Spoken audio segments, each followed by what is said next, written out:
Greetings, my good friends, my family, and to my followers.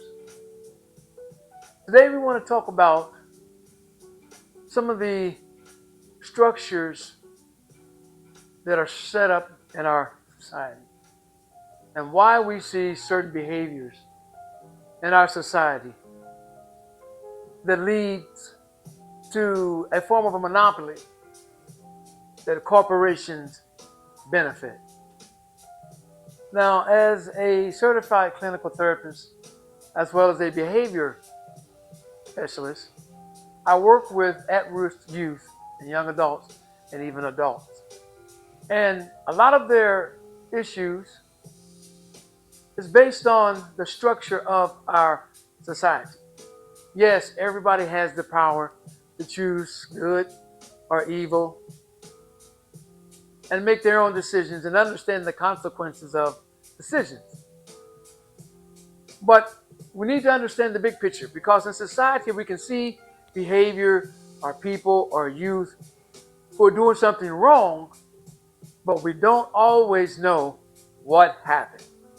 How did they get there? What brought them there? What circumstance? What situation? What zip code did they live in? What's their history? What's their background? But what I do know is that these systems, these corporations need bodies to function as a business, as a corporation that benefit on human behavior. Real quickly, the court system. You can't have a court system unless you have bodies. The jail or the incarceration system. You can't incarcerate no one if you don't have bodies. The hospital. The hospital cannot be a hospital or a business without what? Bodies. The cemetery, the graveyard, the funeral home cannot be in business without bodies. And so we have to understand the contributing factors that feed these corporations. And what I see with the youth and what I see with families and communities are these contributing factors: alcohol, drugs, medication, and poverty. All these four things contribute to filling up these corporations.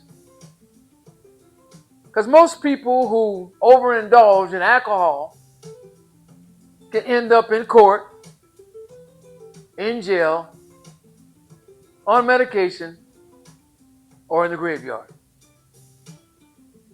People who get involved with drugs can end up in the court system, in jail, in the hospital, or in the graveyard. Because life with mental anguish, disappointment, unfairness, economically disadvantaged, educationally disadvantaged, judged because of race, color, of creed, can all lead an individual to drugs, alcohol, medication, funeral home. So what these structured systems have in common is that they all need bodies. So again, we just want to raise awareness and educate. And thank you for tuning in right here on The Truth Be Told on the Brown Couch.